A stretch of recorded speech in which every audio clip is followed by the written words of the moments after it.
खूप सारे भक्त जे आज पहिल्यांदा जॉईन झाले त्यांच्यासाठी मी प्रभूजींचं एकदम थोडक्यात इंट्रोडक्शन करून घेतो.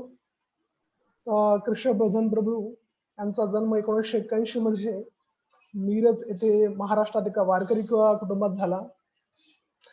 अँड प्रभूजींना लहानपणापासूनच आध्यात्मिक अभ्यासाची खूप आवड होती, म्हणून त्यांनी 1999 मध्ये ते आंतरराष्ट्रीय कृष्ण भावराव संघ इस्कॉनच्या संपर्कात आले आणि तेथून त्यांच्या आध्यात्मिक जीवनाची सुरुवात झाली.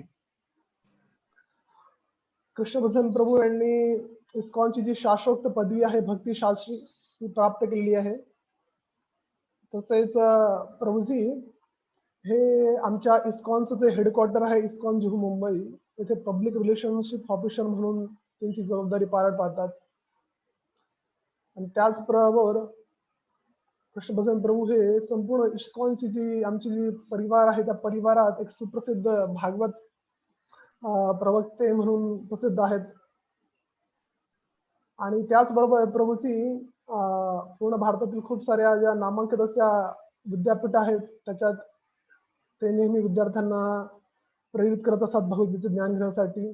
जसं झालं IIT Mumbai, IIT Kanpur, IIT Kharagpur, NIT Surathkal, NIT Surat, college of engineering Kopargaon, college of engineering Pune, अशी लिस्ट खूप सारी मोठी आहे. अशामध्ये ते नेहमी विद्यार्थ्यांना नेहमी मार्गदर्शन करत असतात की भगवद्गीतेतील जे ज्ञान आहे ते व्यावहारिक जीवनामध्ये आपण कसं उपयोगात आणायचं, आपल्या जीवनात त्याचा इम्प्लिमेंटेशन कसं करायचं याबद्दल मार्गदर्शन करत असतात. याचबरोबर प्रभूजींचे कार्यक्रम हे नियमित जे आपले जे टेलिव्हिजन दूरदर्शन चॅनल्स आहेत तसे आकाशवाणीचे पुणे आकाशवाणी हे जे चॅनल त्यांच्यावर त्यांचे कार्यक्रम हे नियमित प्रसारित होत असतात. म्हणून आज आपल्या सर्वांचं सद्भाग्य की ते आपल्याला या आजच्या कार्यक्रमाचे प्रवक्ते म्हणून लाभले आहेत. म्हणून आता वेळ वाया न घालता मी कृष्ण भजन प्रभू यांना विनंती करतो की त्यांनी आता आज जे तृतीय सत्र आहे कर्मयोग याला सुरुवात करावी. हरे कृष्ण. ओम नमो भगवते वासुदेवाय. ओम नमो भगवते वासुदेवाय. ओम नमो भगवते वासुदेवाय. ओम ज्ञानतिमिरान्धस्य ज्ञानाञ्जनशलाकया चक्षुरुन्मिलितं येन तस्मै श्रीगुरवे नमः. जय श्री कृष्ण चैतन्य प्रभु नित्यानंद श्री अद्वैत गदाधर श्रीवासादि गौर भक्तवृंद. हरे कृष्णा कृष्णा कृष्णा हरे हरे, हरे राम राम राम हरे हरे. हरे कृष्ण. तर सकाळच्या या शुभमंगल प्रसंगी ब्रह्ममुहूर्त प्रसंगी आपणा सर्व रसिक श्रोत्यांचे, श्रद्धाळू भक्तजनांचे आणि सर्व अभ्यासू विद्यार्थ्यांचे आज या भगवद्गीतेच्या अभ्यास वर्गाच्या तृतीय सत्रामध्ये आम्ही हार्दिक सहर्ष स्वागत करीत आहोत. तर मला अतिशय आनंद होत आहे की आपण गेले 2 दिवस अत्यंत उत्साहाने भगवद्गीतेचा परिचय पाहिला. पहिले 2 दिवस जे आहेत तर सर्वसाधारणतः याच्यामध्ये भगवद्गीता कशी सुरुवात होते याचं वर्णन आहे की अर्जुन, महान धनुर्धर अर्जुन कशा रीतीने हा दिग्भ्रमित होतो, किम कर्तव्य मूढ होतो, आपल्या आजच्या प्रचलित भाषेत कन्फ्यूज होतो याचं वर्णन आहे. त्याची 5 कारणं आपण पहिल्या दिवशी पाहिली. आणि दुसऱ्या दिवशी दुसऱ्या अध्यायामध्ये कशा रीतीने भगवान श्रीकृष्ण यांनी ही जी 5 कारणं आहेत याच्यावरती सारांश रूपाने अर्जुनाला प्रबोधन केलं आहे. त्याचबरोबर आपण या दोन्ही गोष्टींचा, या दोन्ही दिवसांचा अर्जुनाचे प्रश्न आणि कृष्णाची उत्तर या दोन्हींचा आपल्या दैनंदिन व्यवहारामध्ये आपण इतकी प्रगती आणि इतकी आधुनिक गती प्राप्त केल्यानंतर सुद्धा आजच्या या युगामध्ये कशा रीतीने ते लागू होतं याचीही आपण अनुषंगाने चर्चा केलेली आहे. तर आजपासून खऱ्या अर्थाने भगवद्गीतेची चर्चा सुरू होते. आतापर्यंत 2 दिवसात केवळ त्याची प्रस्तावनाच झालेली आहे. आता इथून पुढे भगवद्गीता चालू होईल. तर या 3ऱ्या अध्यायाचं नाव आहे कर्मयोग. आणि म्हणून आज आपण चर्चा करणार आहोत योग म्हणजे काय, कर्मयोग म्हणजे काय, सकाम कर्मयोग म्हणजे काय, निष्काम कर्मयोग म्हणजे काय, अकर्म म्हणजे काय, कर्म म्हणजे काय आणि विकर्म म्हणजे काय. हरे कृष्णा. तर हे जरी ऐकायला सगळे एकसारखे शब्द वाटत असतील तरी हे सगळे शब्द वेगवेगळे आहेत, यांचा अर्थ वेगळा आहे. कारण याच्या मागचा प्रत्येक जीवाचा हेतू वेगळा असतो आणि त्याची चर्चा आज आपण करणार आहोत. तर आजची चर्चा ही अत्यंत शास्त्रोक्त आणि गहन अशी चर्चा असणार आहे. कृष्ण अर्जुनाला सांगतात गहना कर्मणो गती. कर्माची गती आणि कर्माची चर्चा सुद्धा, कर्माची गती गहनच आहे परंतु कर्माची चर्चा सुद्धा अत्यंत गहन आहे. जर तुम्ही ध्यानपूर्वक नसाल तर हे आपल्या डोक्यात शिरणार नाही. त्यामुळे अत्यंत ध्यानपूर्वक ऐका आणि आपल्या हृदयामध्ये उतरवून घेण्याचा प्रयत्न करा. आणि पुन्हा आपल्या वैयक्तिक जीवनामध्ये, व्यावहारिक जीवनामध्ये आज आपण कुठेही राहू, America, New York, London, Tokyo, Mumbai, Delhi, Madras, Bangalore, Malaysia, आज आपल्यामध्ये एक भक्त मलेशियाहून इथं ऐकत आहे. तर कुठे मी असू दे, परंतु ही भगवद्गीतेचं जी चर्चा आहे, हे जे ज्ञान आहे आपल्याला कशा रीतीने लागू होतं आणि फायदेशीर आहे. साधारणतः आजची शिक्षण प्रणाली, आजचं राजकीय वातावरण, आजचं सामाजिक वातावरण, आजचं सांस्कृतिक वातावरण, आजचं ऐतिहासिक चर्चेचं वातावरण आणि आजचं संपूर्ण समाज मन जे आहे हे एकाच गोष्टीच्या मागे लागलेलं आहे. ते म्हणजे माझ्या काय फायद्याचं आहे, माझ्या काय उपयोगाचं आहे, यातून मला कसा लाभ होईल याची चर्चा करत असतो. आणि सर्वसाधारणपणे तशा प्रकारचे वक्ते, प्रवक्ते आणि प्रचारक भगवद्गीता आणि वैदिक ज्ञानाबद्दल उपलब्ध नसल्यामुळे फारसे आधुनिक हिंदू समाज किंवा आधुनिक मानव समाज त्यांना वाटते की वैदिक ज्ञान, भगवद्गीता काय उपयोगाचीच नाही. पुराणातली वांगी पुराणातच. आपण म्हणतो वांगी हा शब्द नाहीये, वानगी. वानगी याचा अर्थ आहे उदाहरण. पुराणातील वानगी पुराणातच राहू द्या म्हणतात आणि ते झाकून ठेवा. आजचं काय सांगा, मला काय फायदा सांगा, मला 4-2 पैसे मिळतील का, मला सुखशांती मिळेल का, मला ती मुलगी तो मुलगा लग्नाला मिळेल का, हेच असतं. What is in it for me, माझ्यासाठी काय उपयोगाचं आहे, या मानसिक प्रवृत्तीने प्रत्येक जण प्रेरलेला असतो. प्रत्येक जण आविर्भूत असतो की माझ्यासाठी काय. मग ते शिक्षण असो किंवा राजकारण असो किंवा विवाह असो, पती पत्नी जर एकमेकाला सहाय्य करत नसतील तर त्यांच्यामध्ये घटस्फोट होतो. प्रत्येक जण या जगामध्ये असा विचार करतो की माझ्यासाठी काय. या पार्श्वभूमीवर आज आपण भगवद्गीतेची खऱ्या अर्थाने चर्चा सुरू करत आहोत आणि आजच्या चर्चेचा विषय आहे कर्मयोग आणि हा आपल्या जीवनात कसा लागू पडतो. तुम्ही जर एक बारीक विचार केला तर लक्षात येईल बघा, मी संपूर्ण चर्चासत्र जे आहे गीतेचं, हे 18 अध्यायाचं आपल्या जीवनाशी कसं निगडीत आहे याला जोडलेलं आहे, जेणेकरून आपण त्याची आज अंमलबजावणी करू शकाल. कोका कोला कंपनी जी आहे ही कंपनी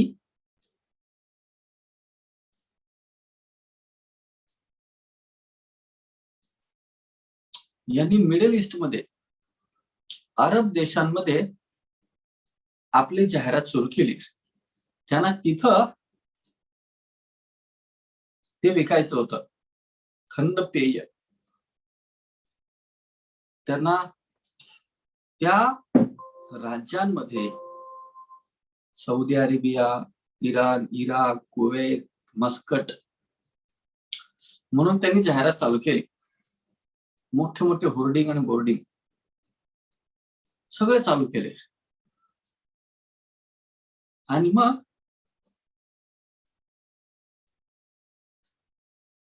झालं असं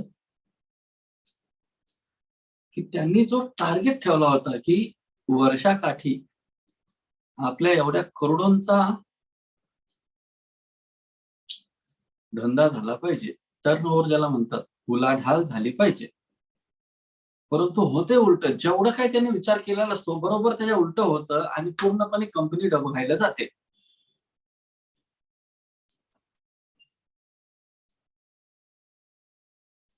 ते विचार करतात असं का झालं, असं का झालं, असं का झालं.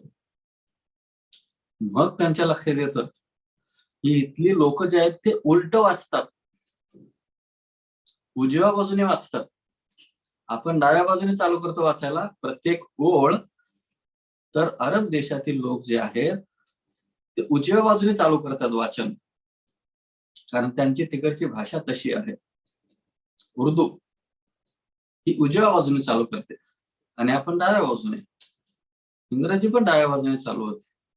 मग यांनी काय केलं, बोर्डावरती काय लागलं होतं की एकदा त्यांची ऍडव्हर्टाईज अशी होती, जाहिरात अशी होती की एकदा एक व्यक्ती थकलेला असतो, पूर्णपणे गलित गात्र झालेला असतो आणि तो कोका कोला पितो. कोई नहीं ऐसा ग्लुकॉन डी जैसा. तुम्ही सगळ्या कोका कोलाचे ऍडव्हर्टाईज वगैरे पाहतच आहात. आणि जे लोक क्रिकेटचे भक्त आहेत त्यांना तर ते रोज दर्शन होत असेल. तर तो थकलेला व्यक्ती, तो दमलेला व्यक्ती कोका कोला पितो आणि तो फार उत्साही आणि चुस्त पुस्त होतो, अशी यांची कंपनीची ऍडव्हर्टाईज असते. परंतु तिथले स्थानिक लोक उलटी ऍडव्हर्टाईज, उलट सगळं करत असतात. त्यामुळे ते बघतात की एक व्यक्ती फार उत्साही असतो आणि तो कोका कोला पितो आणि तो फार थकून जातो, फार जमिनीवरती कोसळतो. तर लोकांची अशी गैरसमजूत होते, धारणा होते, त्यामुळे ते कोका कोलाच्या नादालाच लागत नाहीत. त्यामुळे ती कंपनी डबघाईला गेली.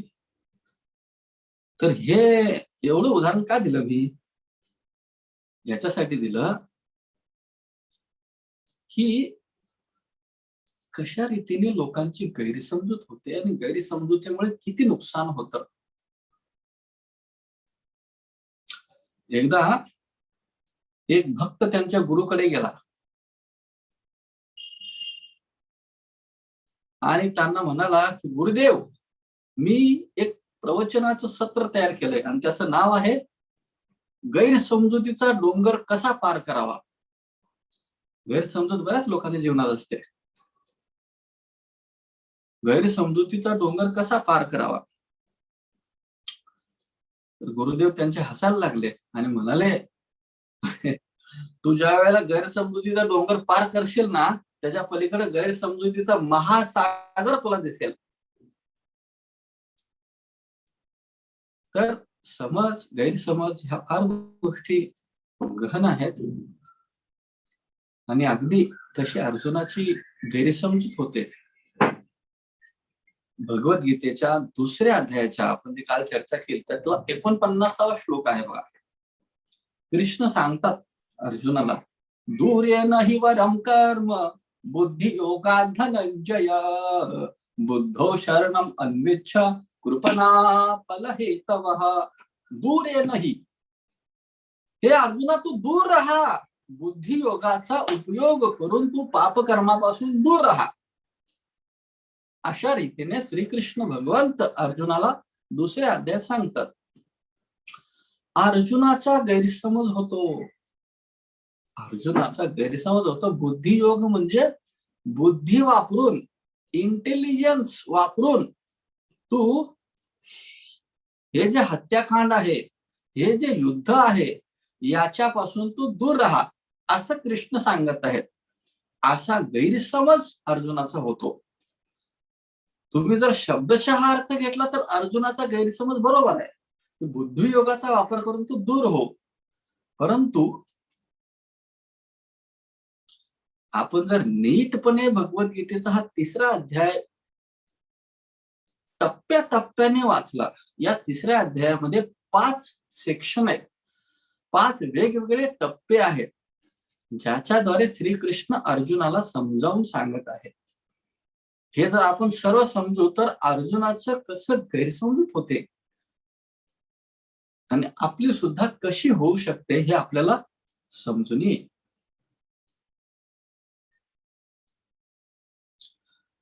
तर या 3ऱ्या अध्यायामध्ये याची सुरुवात होते अर्जुनाच्या या गैरसमजुतीने, की कृष्ण सांगतात की तू दूर राहा आणि पुन्हा म्हणतात की तू युद्ध कर. बुद्धीचा वापर करून तू पापापासून दूर राहा आणि पुन्हा म्हणतात तू युद्ध कर. युद्ध करणे तर पाप आहे असं अर्जुनाला वाटतं. तर ही 2रा अध्याय आणि 4थ्या अध्यायाची लिंक आहे. या 2 अध्यायामधला संबंध हा आहे. 2रा अध्याय आणि 3रा अध्याय. 3रा अध्याय अशा प्रकारे सुरू होतो. म्हणून मी या पार्श्वभूमीवर जास्त बोललो गैरसमजुतीच्या, कारण हे आपल्या वैयक्तिक जीवनामध्ये खूप काही. एकदा इटली मधलं जोडपं होतं, इटली मधलं कपल होतं आणि ते दोघं घटस्फोटाला आले होते. आणि ज्या वेळेला कौटुंबिक सल्ला मार्गदर्शनामध्ये त्यांना विचारण्यात आलं, पहिल्यांदा तुमचं केव्हा वितुष्ट आलं किंवा केव्हा भांडला, त्यावेळेला तो पती म्हणतो, मला माझी जी पत्नी आहे ती फार अनादर करते. त्यांनी विचारलं, कसा अनादर करते? ती मला ब्रेडचा शेवटचा तुकडा नेहमी खायला देते, पहिल्यांदा तेच खायला देते. आणि माझ्या लहानाचं मोठं झालो आम्ही अमेरिकेत, नवरा अमेरिकेचा आणि मुलगी इटलीची. माझ्या लहानाचं मोठा झालो मी अमेरिकेत, तो शेवटचा तुकडा आम्ही कुत्र्याला पण टाकत नाही, अजिबात खात नाही आम्ही, आणि ही मला पहिल्यांदा ती देते. तिथून आमचं भांडण सुरू झालं. मग ती बायको लागली, पत्नी लागली रडायला, अहो आमच्या इटली देशामध्ये पहिल्यांदा ते तुकडा खायला लोक मरतात, मला तो तुकडा दे, शेवटचा तुकडा दे, शेवटचा तुकडा दे. मी आदरपूर्वक माझ्या पतीला सन्मानाने पहिला तो शेवटचा तुकडा देत होते, त्याच्यावरती प्रेम आहे म्हणून. आणि त्यांनी गैरसमज केले की नाही म्हणून. तर प्रत्येकाच्या व्याख्या अनेक गोष्टीबद्दल वेगवेगळ्या असतात, त्याच्या भावना वेगळ्या असतात, तर त्या समजून घेण्याचा प्रयत्न करायचा असतो. अशा प्रकारे अर्जुनाची गैरसमजूत होते की बुद्धियोग म्हणजे बुद्धीचा वापर करून, त्याचे स्वतःच्या बुद्धीचा वापर करून ह्या युद्धकांडापासून दूर राहणे. आणि अशा प्रकारे 3रा अध्याय सुरू होतो. म्हणून या अध्यायामध्ये 5 टप्पे आहेत, 5 सेक्शन्स आहेत, विभाग आहेत. पहिला आहे श्लोक संख्या 1 आणि 2, अर्जुनाचा प्रश्न. लिहून घ्या तुम्हाला लिहायचं असेल तर, हे पुन्हा तुम्हाला मिळणार नाही, त्यामुळे लिहून घेत असेल तर पहा, तसं युट्यूबवर राहिलंच. तर पहिला टप्पा आहे, पहिला विभाग आहे, पहिला सेक्शन आहे अर्जुनाचा संभ्रम, की काय नेमकं युद्ध करू की नको, काय श्रेष्ठ आहे, युद्धापासून दूर राहणे, ज्ञानाचा वापर करून, बुद्धीचा वापर करून युद्धापासून दूर राहणे, की मी युद्ध करावं. कारण कृष्ण दोन्ही बाजूनी बोलतात. कृष्ण म्हणतात युद्ध कर, कृष्ण म्हणतात दूर राहा, म्हणतात दूरे नाही वरम बुद्धी योगा धनंजय. हे धनंजय अर्जुना, तू बुद्धीचा वापर करून दूर राहा. अर्जुन तिथं त्या ठिकाणी भ्रमित होतो आणि त्याच्यामुळं तो कृष्णाला हा प्रश्न विचारतो, काय श्रेष्ठ आहे सांगा. मग भगवान श्रीकृष्ण कर्मयोगाचं विवरण चालू करतात. तर योग हा जो संस्कृत शब्द आहे याची सुरुवात जी होते ती युज या संस्कृत व्हर्बल रूट पासून, धातूपासून. युज म्हणजे संस्कृत डिक्शनरी सांगते जोडणे. आपली चेतना परमचेतनेला जोडणे, आपलं चित्त परमात्म्यामध्ये लावणे, भगवंताच्या चरणी लावणे, त्याला म्हटलेला आहे योग. युज या धातूपासून हा योग हा शब्द तयार झालेला आहे.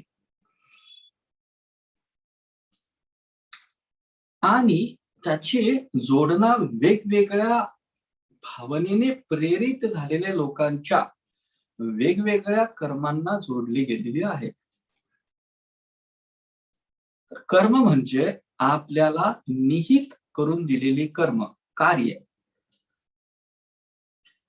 आपल्याला नेमून दिलेली गेलेली कार्य, दैवानुसार आलेली. एक विद्यार्थी असेल तर त्याच्यासाठी कर्म आहे अभ्यास करणे, शाळेला जाणे, वेळेवर परीक्षा देणे आणि चांगले अंक प्राप्त करणे. एक हाऊसवाईफ असेल त्यांच्यासाठी कर्म असतील, त्यांनी घर सांभाळणे, स्वयंपाक करणे, मुलांचं संगोपन करणे आणि पती जे काही सांगेल ते करणे आणि त्यांच्या जीवनामध्ये एक आधारस्तंभ म्हणून उभे राहणे त्यांच्या पाठीशी. एक आई म्हणून काय असेल तर मुलांचं संगोपन करणे.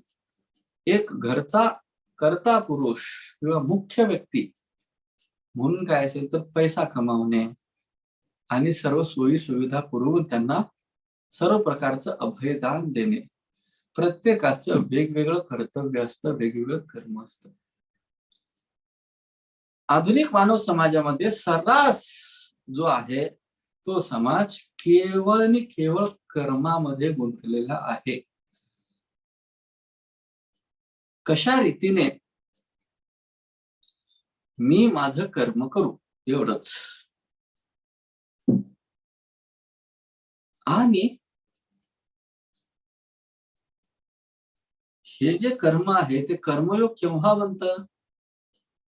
हे कर्म जे आहे ते कर्मयोग बनतं ज्या वेळेला आपण आपली जी कार्य आहेत किंवा आपली जी फळं आहेत कर्माची ती भगवंतांच्या चरणी वाहतो. महिनाभर काम केल्यानंतर जो पगार मिळतो किंवा व्यवसाय केल्यानंतर जे आपलं उत्पन्न येतं त्याचा काही अंश भगवंताच्या सेवेत लावणे.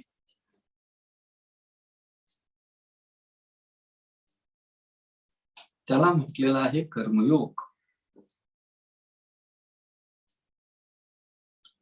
तर याचे विविध भाग आहेत. सकाम कर्मयोग.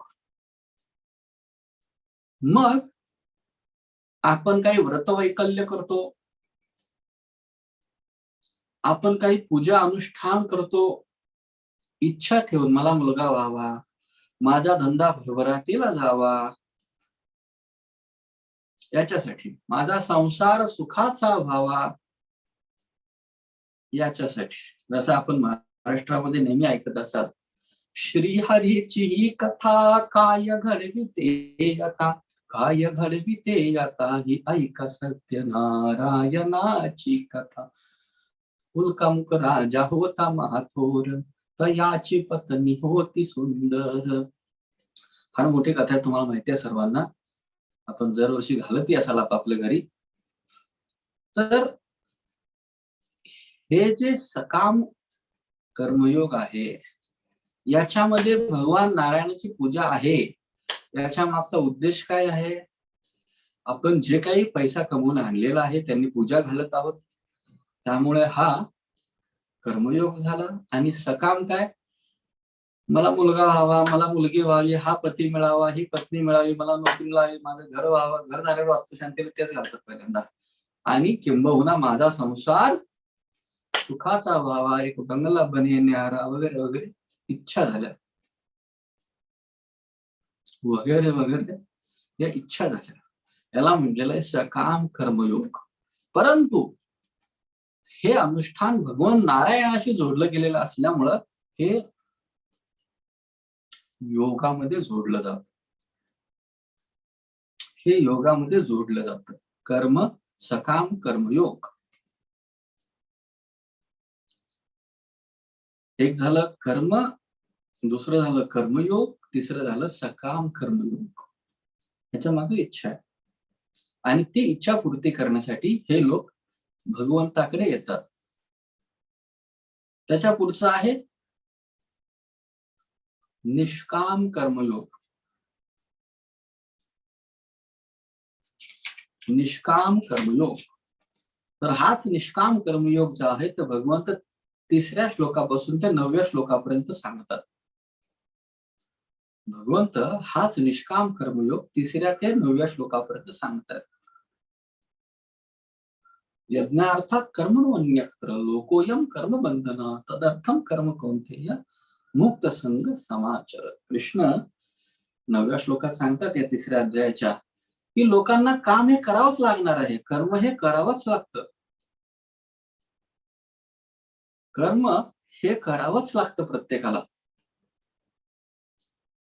मग अन्यत्र जर कर्म केलं आपण, नुसतं काम करा, पैसा कमवा, खावा, प्या, झोपा आणि मजा करा, एवढंच जर केलं तर आपल्याला बंधनात टाकतं. कारण आपण जो सूर्यप्रकाश, पाणी, ऊन, वारा हे पंचमहाभूत आपण नाही बनवू. आपण दुसऱ्याकडून उसनी घेतो आणि ते आपल्या आनंदासाठी उपयोगात आणतो. त्यामुळे आपल्याला बंधनात पडावं लागतं. अहो, आपलं शरीर आपण बनवलेलं नाहीये. ज्या शरीराचा आपण आनंद घेतो, शरीराद्वारे आनंद घेतो आणि बाकीचे आनंदाचे भाग सुद्धा जे वस्तू आहेत त्या पण आपण बनवलेल्या नाहीये, तर आपण बंधनात नक्कीच पडणार. म्हणून कृष्ण म्हणतात, अरे या शरीराच्या संतुष्टीसाठी तुला काम हे करावंच लागणार आहे.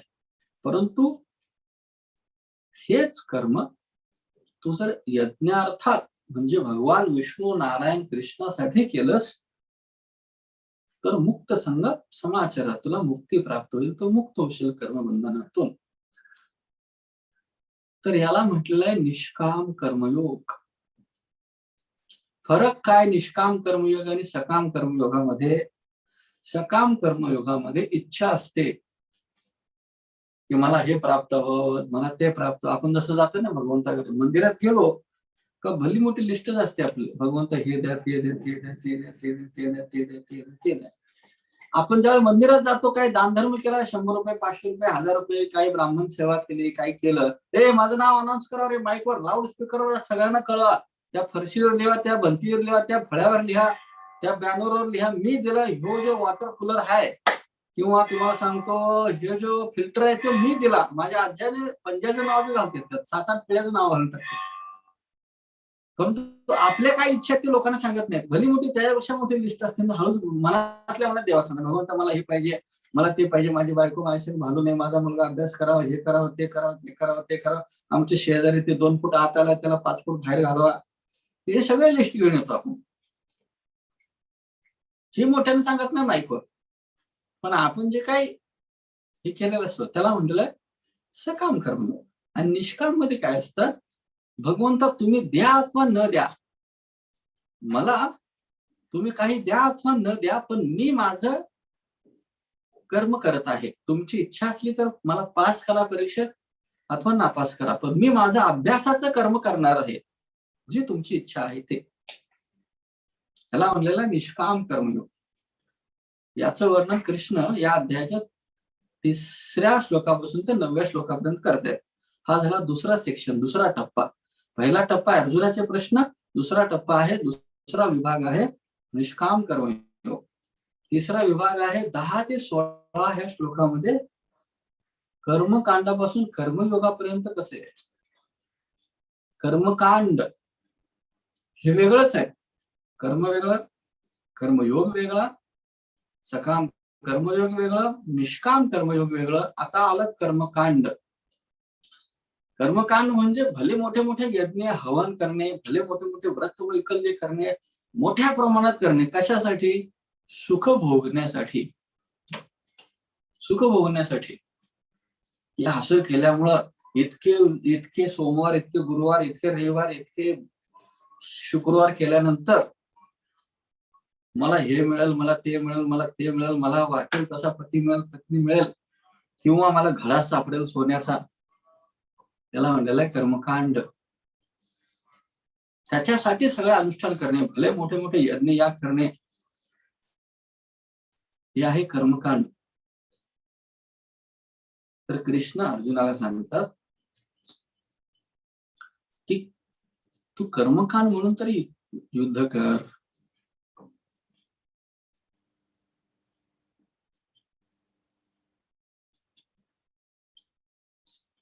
तर हे आहे कर्मकांड. पूर्वीच्या काळी साधारण 2,500-3,000 वर्षापूर्वी वेदांचा आधार घेऊन अनेक लोक कर्मकांडाचा आधार घेऊन त्यामध्ये गोमेध यज्ञ, अश्वमेध यज्ञ आणि पशूंचा बळी द्यायचे यज्ञामध्ये, कारण त्यांना त्याद्वारे स्वर्गात जाऊन आनंद उपभोग करायचा होता. त्यामध्ये भरपूर हत्या होत होती. त्यामुळे भगवान बुद्ध अवतरले. निंदसी यज्ञ विधे अहह श्रुती जातम सदय हृदय दर्शित पशुघातम केशवधृता बुद्ध शरीर जय जगदीश हरे, जय जगदीश हरे, जय जगदीश हरे. कर्मकांड, मोठे मोठे अनुष्ठान करणे. तर हा आहे तिसरा विभाग, तिसरा सेक्शन. 10 ते 16 या भागामध्ये कृष्ण अर्जुनाला सांगत आहेत, अरे तू कर्म म्हणून युद्ध कर, कारण तू योद्धा आहेस. कर्मयोग म्हणून कर, निष्काम कर्म कर, काहीतरी करून तू युद्ध कर.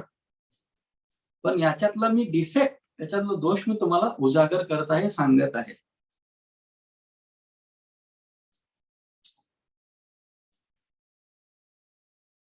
असं कर, तू निष्काम कर्मयोगच कर.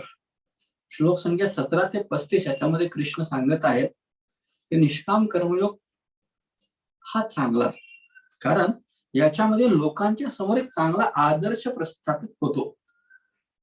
एक चांगला आदर्श प्रस्थापित होतो की बघा हा किती उदात्त उन्नत हेतूने कसलीही इच्छा मनामध्ये न ठेवता ही व्यक्ती आपले कर्म सगळे करत आहेत भगवंताप्रती. त्याचं एक विकृत प्रतिबिंब म्हणजे, किंवा त्याचे एक अत्यंत घृणित दृश्य आजकालच्या राजकारणामध्ये दिसतं बघा. मंत्री महोदयांची काहीच इच्छा नाही, साहेबांची काहीच इच्छा नाही, ते फक्त जनतेच्या सेवेसाठी करत आहेत. तर ही वाक्य तिथनं कॉपी केलेली आहेत. पण आपल्या सर्वांना माहिती आहे त्यांच्या मागे काय इच्छा असते. तर असं नव्हे, हृदयातून त्या व्यक्तीची काहीही इच्छा नाही आणि ते आपली कर्म करत आहे आणि त्या कर्माचे फळ जे आहेत ते भगवंतांना अर्पण करत आहेत. भले तो पास होऊ दे, नापास होऊ दे, पैसा मिळू दे अथवा न मिळू दे, काही असू दे, मी माझं आदर्श कर्तव्य करेन आणि त्याचं फळ भगवंतांना अर्पण करेन. भगवंत मला काहीही देवो, त्याची इच्छा, भगवंताची इच्छा, मी काही मागणार नाही. तर कृष्ण अर्जुनाला सांगतात की हे श्रेष्ठ आहे, ह्याच्यामुळे लोक आदर्श घेतात. तो 4था सेक्शन आहे, 17 ते 35.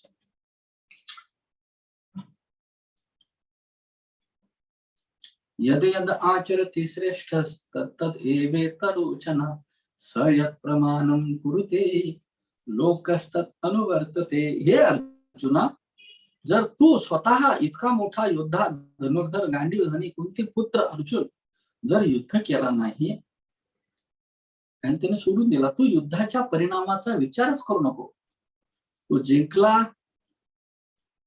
तर या जगाचा राजा होशील आणि तो हारलास, तुझा मृत्यू झाला तर तू स्वर्गात जाशील. वीर गतीला प्राप्त झालेला योद्धा हा ज्या वेळेला धर्मनियमाप्रमाणे युद्ध करतो, त्यावेळेला त्याचा वध जरी झाला, त्याची हत्या जरी झाली, तरी तो स्वर्गाला जाऊ शकतो, कारण तो आपल्या कर्माचं पालन करीत असतो. आणि भगवंताची इच्छा जाणून जर युद्ध करत असेल तर त्याला आणखी चांगली गती प्राप्त होते. मुक्त संघ समाज, तो एक आदर्श व्यक्तित्व म्हणून उदयास येतो. अशा रीतीने कृष्ण हे अर्जुनाला सांगत आहेत. पुन्हा तोच प्रश्न की बुद्धी, तुम्ही सांगितलं दूरे नाही की दूर राहा बुद्धी योगा धनंजय 2.49 मध्ये. मग आणि तुम्ही युद्ध करायला सांगता, युद्धापासून दूर पण व्हा म्हणता, युद्ध करायला पण सांगता. तर याचा जो खरा उलगडा आहे तो भगवंत 3.36 ते 43 या शेवटच्या 5व्या टप्प्यामध्ये खूप छानरित्या करत आहेत. तिथं अर्जुन प्रामाणिकपणे प्रश्न विचारतो कृष्णाला. श्री अर्जुन उवाच अथ केन प्रयुक्तोऽयं पापं चरति पुरुषः अनिच्छन्नप्यवार्ष्णेय बलादीव नियोजितः. हे भगवान, मला हे सांगा की माझी इच्छा नसताना सुद्धा मी पाप का करत आहे. असं बऱ्याचदा होतं, आपण पाप करतोय याची जाणीव सुद्धा चांगल्या व्यक्तीला होते, याची जाणीव होते हे चांगलं आहे. कित्येक लोक इतके निर्ढावलेले आणि सरावलेले असतात की त्यांना माहित सुद्धा नाही की आपण पाप करतोय. परंतु अर्जुन या ठिकाणी म्हणतो की हे भगवंता, माझी इच्छा नसताना सुद्धा मी पाप का करत आहे. आणि छन्नप्य वार्ष्णेय बलादीव नियोजित,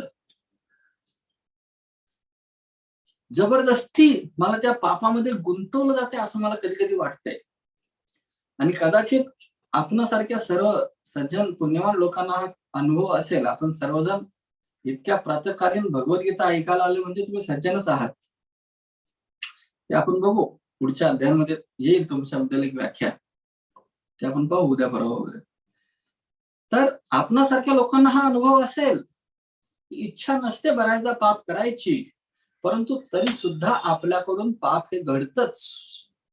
आपण कितीतरी संकल्प घेतो, दिवाळीला संकल्प घेतो, आणि आताच्या आधुनिक काळामध्ये 31 डिसेंबर आला, आपण बरेच लोक 31 डिसेंबरला पार्टी करायला लागतात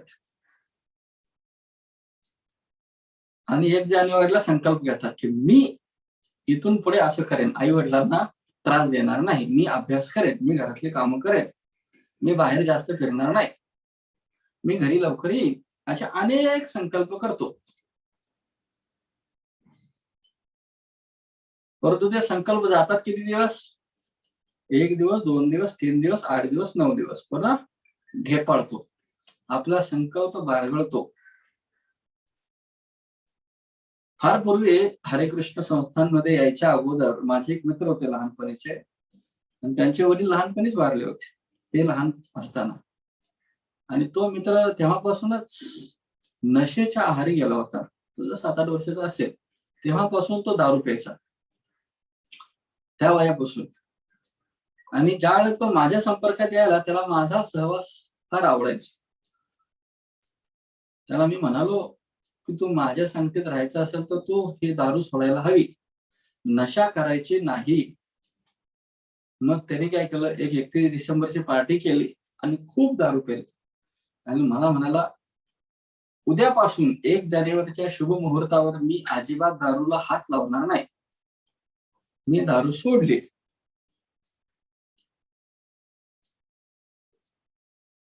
तर मी त्याला म्हटलं, दारू सोडली म्हणजे घशाच्या खाली सोडली का प्यायची सोडली?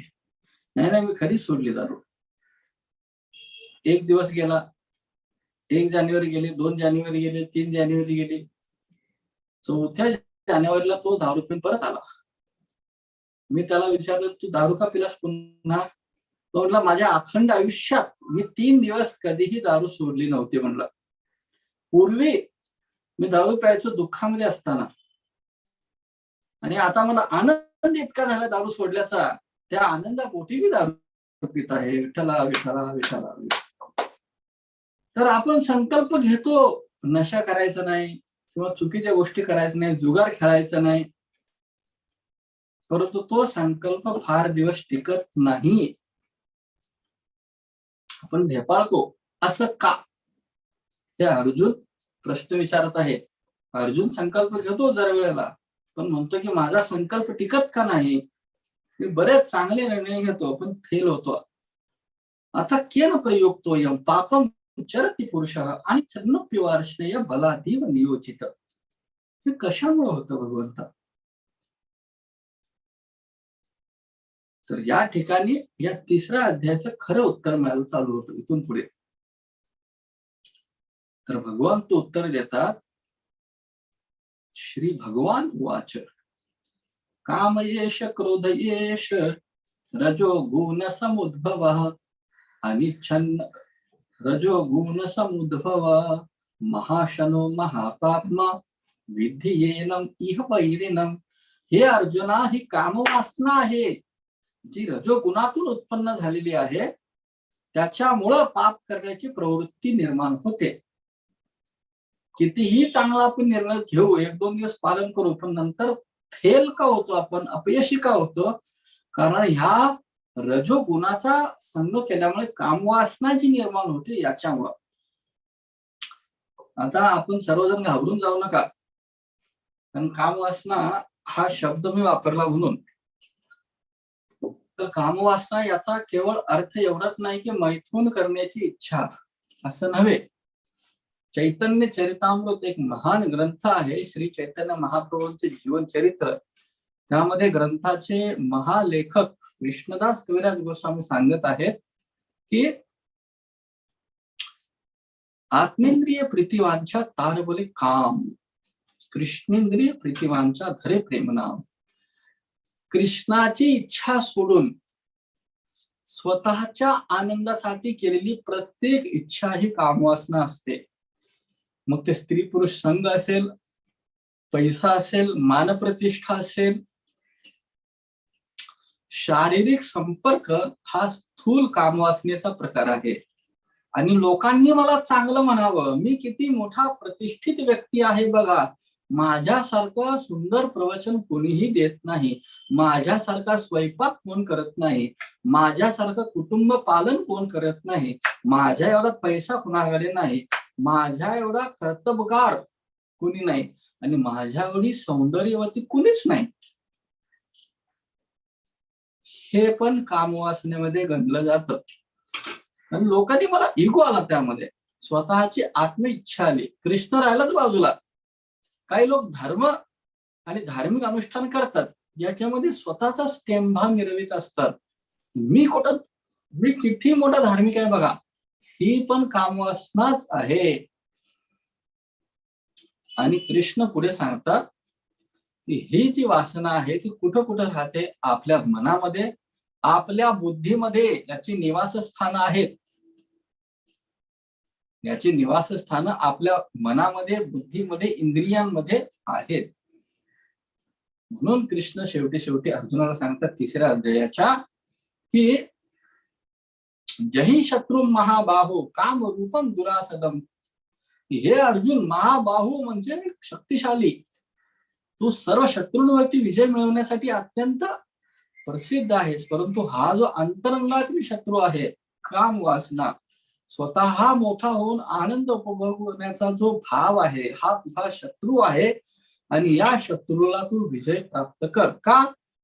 कारण आवृतम ज्ञान मेते ज्ञानिनो नित्य वैरिणाम काम रूपेण कौंतेय दुष्पुरेण नलेन च.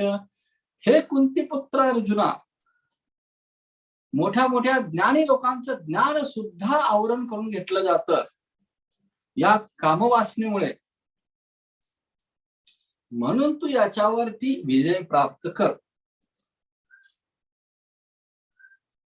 म्हणून तू याच्यावरती विजय प्राप्त कर. आणि पुढे आपले आचार्यगण, हे तुम्हाला कुठेही मिळणार नाही स्पष्टीकरण इथून पुढचं. आपले आचार्यगण जसे एक महान लेखक आहेत भगवद्गीतेची, त्यांची व्याख्या आहे सरेंडर अनटू मी नावाची. त्याचे लेखक आहेत गुरुजन प्रभू, एक मूळ अमेरिकन व्यक्ती. ते प्रभुपादांचे शिष्य झाले, महान भक्त बनले, मोठे गुरु आहेत ते सांगतात या संदर्भामध्ये की आपल्या बुद्धीमध्ये सुद्धा कामवासना भरलेली आहे. त्याचं प्रमाण म्हणजे बऱ्याचदा आपण विचार करतो की नाही, मी उद्यापासून रोज प्रवचन ऐकेन, गीता वाचेन, परंतु लगेच फेल होतं. पुन्हा बुद्धी आपण नियोजन चालू करते, नाही नाही नाही, तिकडे जायचंय, नवीन पिक्चर आलाय तो बघायचाय, ते प्यायचंय, हे खायचंय, तिला पटवायचंय, तिच्यावर छाप टाकायचे, इम्प्रेशन जमवायचंय, किंवा त्याच्याशी लग्न करायचं आहे, ही आपली बुद्धी नियोजन करायला चालू करते. तर या बुद्धीमध्ये या सर्व नियोजनाचं काहूर माजलेलं असतं. या बुद्धीमध्ये सुद्धा कामवासना आहे. तुम्ही पुन्हा तुम्हाला आठवण करून देत आहे, कामवासना म्हणजे कृष्णाशिवाय केलेली प्रत्येक इच्छा ही कामवासना असते. जरुरी नाही की स्त्री पुरुष संगच. म्हणून बरेचसे धार्मिक लोक सुद्धा हे कामवासनेच्या आहारी का जातात? कारण त्यांना मोठा गुरु, मोठा संन्यासी बनायचं असतं. भले त्यांना स्त्री पुरुष संघ नको असतं, पण लोकांनी मला मोठा गुरु म्हणावं, ही पण कामवासना झाली. असं का होतं? कारण याचं वर्णन आहे की आत्मा म्हणजे आपण स्वतः. याचं एक तुम्हाला उदाहरण देतो. ज्या वेळेला आपण आईच्या पोटातून बाहेर येतो आणि आपलं बारसं साधारण 6 महिन्यांनी 3 महिन्यांनी होतं, बरोबर?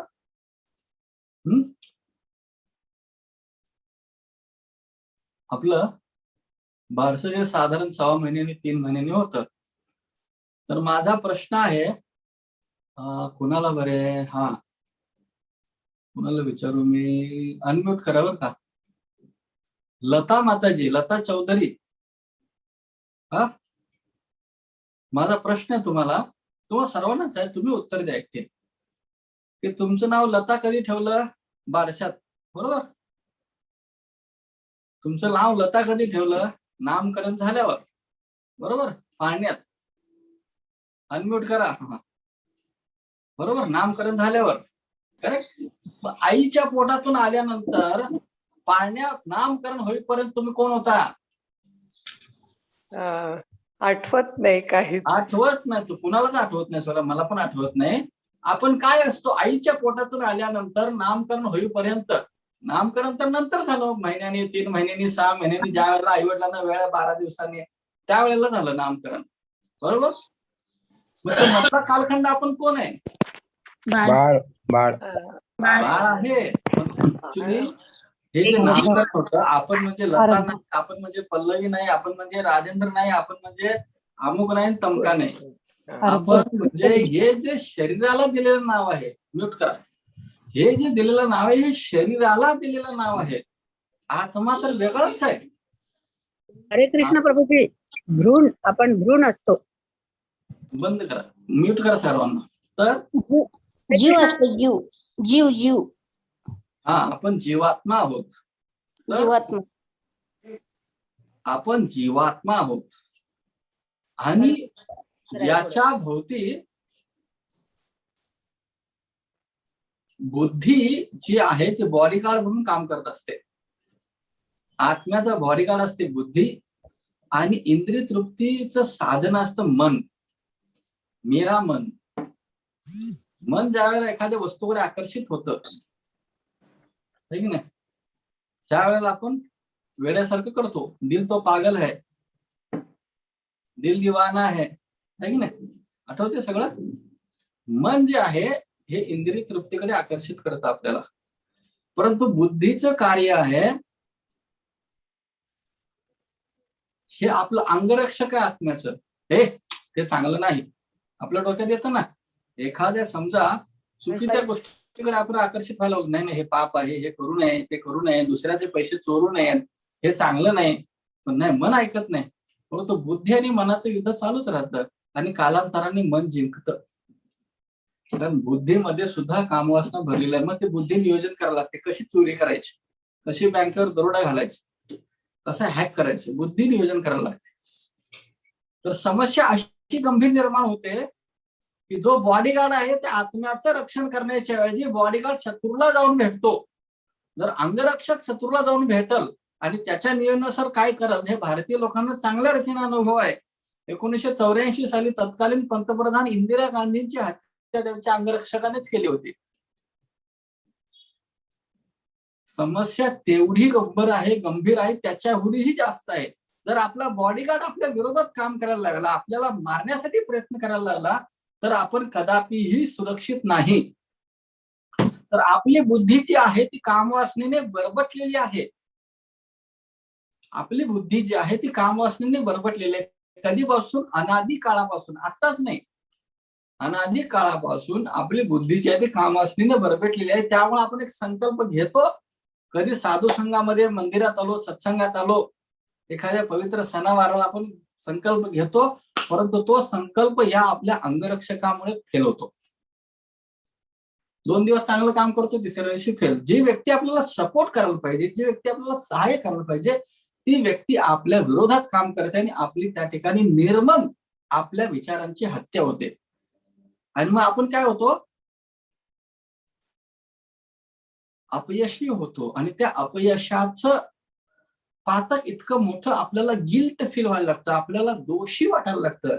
आणि इतकं होतं की आपण सगळा प्रयत्न सोडून, नाही मला जमणारच नाही, प्रभूजी आम्हाला जमतच नाही हो 16 वेळा करायला, आम्हाला होतच नाही, आम्हाला जमतच नाही, आपण सोडून देतो. कारण आपला शत्रूच आपल्या बाजूने नाहीये. मग त्या ठिकाणी सांगितलेलं आहे की आपण काय केलं पाहिजे, की ही जी बुद्धी आहे ती बुद्धी त्यागली पाहिजे. आपली जी बुद्धी आहे, आपलं जे दिमाग आहे, आपलं जे इंटेलिजन्स आहे, याची सहायता नाही घेतली पाहिजे. आणि कृष्ण अर्जुनाला सांगतात, बुद्धी योगात धनंजय दूरे नाही, तू दूर राहा बुद्धी योगाच्या माध्यमातून. योग हा शब्द आलेला आहे, बुद्धी योग. तर आपण बुद्धी घेतली पाहिजे गुरु साधू आणि शास्त्रांची. हे कृष्ण इथं सांगत आहेत. कृष्ण सांगत आहेत अर्जुना तुझं डोकं लाव. कृष्ण सांगतात बुद्धियोग लाव. आणि म्हणून प्रभुपाद या बुद्धियोग या शब्दाचा अनुवाद करत आहेत भक्तियोग. तर कृष्ण सांगत आहेत अर्जुनाला, बुद्धियोग म्हणजे तू गुरु साधू शास्त्रांच्या बुद्धीचा वापर कर. आपल्या बुद्धीचा वापर करून आपण बाहेर येत नाही. कधी जाळ्यात अडकलो तर जो व्यक्ती मुक्त आहे त्याच्या बुद्धीचा वापर केला पाहिजे. आपण आपल्या प्रयत्नाने मुक्त नाही होऊ शकत. तर बुद्धियोग म्हणजे काय, तर गुरु साधू आणि शास्त्रांच्या बुद्धीचा आपण वापर करून आपल्या बुद्धीला डच्चू दिला पाहिजे, डिस केलं पाहिजे, हकलून लावलं पाहिजे. आणि त्यांच्या बुद्धीनं आपल्या बुद्धीला शुद्धीकरण करून त्याला सक्षम सुदृढ बनवलं पाहिजे. मग हे शक्य आहे. अर्जुनाचा गैरसमज झाला होता की बुद्धी मतलब माझी बुद्धी वापरतो, मग माझी बुद्धी काय म्हणते युद्ध करायचं नाही, मी नाही करत. परंतु कृष्णाला सांगायचं होतं बुद्धी योगात धनंजय म्हणजे काय, मी बुद्धी देतो. कृष्ण पुढे सांगतात गीतेच्या 10व्या अध्यायाच्या 10व्या श्लोकात, तेषां सतत युक्तानां भजतां प्रीतिपूर्वकम ददामि बुद्धियोगम. बुद्धियोग मी देत असतो. येन मामुपयांती, ते माझ्यापर्यंत कसं पोहोचायचं याचा बुद्धियोग मी देत असतो. तर हे कृष्णाला सांगायचं होतं. अर्जुन दुसरंच गैरसमज करून घेतो आणि ते 3रा अध्याय सुरू होतो. आणि त्यामध्ये कृष्ण वेगवेगळे टप्पे सांगतात. कर्मयोग, सकाम कर्मयोग, निष्काम कर्मयोग, कर्मकांड, हे वेगवेगळे टप्पे कृष्ण त्याच्यामध्ये सांगतात. मग प्रश्न असा आहे की मी काय करावं आज, आम्ही काय करावं? कर्म करायचा, कर्मयोग करायचा, का सकाम कर्मयोग करायचा, का निष्काम कर्मयोग करायचा, काय करायचं? तर शेवटी सांगितलेला जो बुद्धियोग आहे, हा बुद्धियोग आपण पालन करायचा, ज्याचा अर्थ आहे वास्तविक भक्तियोग. त्याच्यामुळे तुम्हाला सांगेन, निष्काम कर्मयोग का करायचं नाही? मला काही इच्छा नाही भगवंत, तुम्हाला जे करायचं ते करा, पण मी माझं कर्म करेन. लक्षात येते? निष्काम कर्मयोगापेक्षा बुद्धियोग का श्रेष्ठ आहे? निष्काम कर्मयोगापेक्षा बुद्धियोग का श्रेष्ठ आहे, भक्तियोग का श्रेष्ठ आहे? कारण याचा एक शेवटचा मुद्दा सांगून मी थांबतो या ठिकाणी. निष्काम कर्मयोगामध्ये व्यक्ती आपल्या कर्माला आसक्त असतो. उदाहरणार्थ, मी आई आहे, माझ्या मुलांचं संगोपन करायचं आहे, घरात स्वयंपाक करायचा आहे आणि मला घर सगळं सांभाळायचं आहे, आमच्या पतीची सेवा करायची, हे कर्म झालं. आणि ती जर त्या कर्माला आसक्त राहते, भगवंत तुम्हाला काय करायचं ते करा, मी माझं कर्म करत राहीन, माझी इच्छा आहे या सर्वांनी तुमच्या चरणी यावं, यांना मी सगळे आध्यात्मिक संस्कार करेन, तुमच्या नामाचं संस्कार देईन. हे झालं निष्काम कर्मयोग. मग तुम्ही म्हणाल हे कसं काय कनिष्ठ आहे भक्तियोगापेक्षा? तुम्ही गोपींचं उदाहरण घ्या वृंदावनातील. आसाम हो चरण रेणु जुश्याम हंस्याम वृंदावने किमपि गुलमलत औषधीनाम या दुस्त्याजम स्वजनमार्य पथम चहित्वा भेजुर मुकुंद पदवीं श्रुतिभिर्विं मृग्याम. त्याच्यामध्ये सांगितलं की हेच कर्म, हेच निष्काम कर्मयोग जे आहे, हे सोडून गोपींनी आपले आईचं कर्तव्य, आपल्या पत्नी बनण्याचं कर्तव्य किंवा घर सांभाळण्याचं कर्तव्य, या दुस्त्यजम स्वजनमार्य, हे सगळं काही स्वजनम, आपलं स्वतःच सगळं काही निष्काम कर्मयोग सोडून कृष्ण आता मला बोलवत आहेत जंगलामध्ये रासलीलेसाठी, मी जाते कृष्णासाठी, कृष्णाची काय इच्छा आहे ते करणे म्हणजे बुद्धियोग किंवा भक्तियोग. समजते? जरा डोळे उघडून कान उघडून शांत चित्ताने ऐकण्याचा प्रयत्न करा. या व्याख्या सगळ्या जटिल आहेत. माझं कर्तव्य बाजूला ठेवतो आणि कृष्ण जे सांगतील ते मी करतो. जसं स्वामी प्रभुपाद हे बंगाली होते, कलकत्त्याचा यांचा जन्म, त्यांच्या गुरुने त्यांना सांगितलं तू अमेरिकेला जाऊन प्रचार कर. जर स्वामीजी म्हणले असते नाही नाही नाही नाही मी प्रचार करतो, काही इच्छा नाही, म्हणजे काय आउटपुट येईल, पण बंगालीतच करतो आणि बंगालमध्येच करतो, त्यांच्या स्वतःच्या इच्छेला ते अटॅच असतात. समजते? अरे नाही ना, पण कृष्णाची इच्छा अमेरिकेला जाऊन प्रचार करायचा, नाही नाही मी इथंच करतो, माझी काय अपेक्षा नाही, काय होईल, किती लोक भक्त बनतील नाही बनतील, मी कंगाल हो किंवा मी श्रीमंत हो किंवा काय मंदिर बनवू दे, शिष्य बनवू दे, नाही बनवू दे, पण मी इथंच करतो. समजते? एखादा विद्यार्थी आहे आणि समजा कृष्णाची इच्छा असेल की त्यांनी ते सोडून द्यावं आणि माझ्या प्रति शरणागत व्हावं, तो म्हणणार नाही माझं कर्म आहे, मी विद्यार्थी आहे, मी विद्यार्थी दशेतच राहिलं पाहिजे आणि अभ्यास केला पाहिजे, ते चुकीचं आहे. समसिद्धिर हरितोषणम, भगवंताची काय इच्छा आहे ती इच्छा पूर्ण करण्याचा प्रयत्न करणे म्हणजे भक्तियोग. माझी काय इच्छा ह्याला महत्व नाही, भगवंताच्या इच्छेला महत्व. म्हणून प्रेम या शब्दाचा अर्थ आहे की आपला प्रियकर किंवा प्रेयसी याची काय इच्छा आहे, तर हे विकृत प्रतिबिंब आहे आणि त्याची विकृत व्याख्या आहे. तर मुळात भक्तियोग बुद्धियोग या शब्दाचा अर्थ आहे भगवंताची काय इच्छा आहे.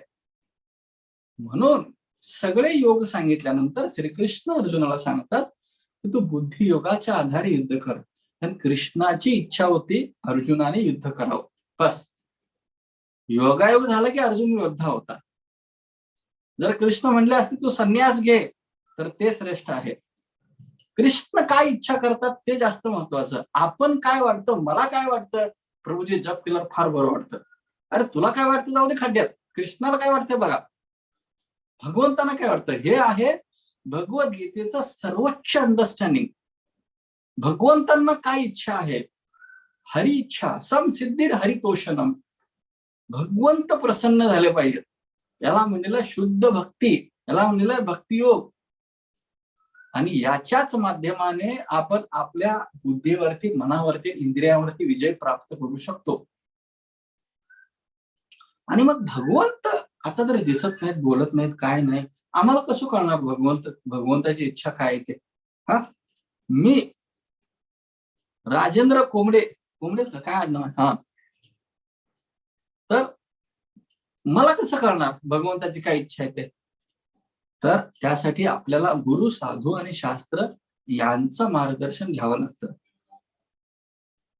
शास्त्र म्हणजे भगवद्गीता, श्रीमद भागवतम, चैतन्य चरितामृत आणि इतर वैदिक ग्रंथ आणि त्याच्यानुसार प्रमाणित अधिकृत गुरु शिष्य परंपरेतून आलेले साधू संत.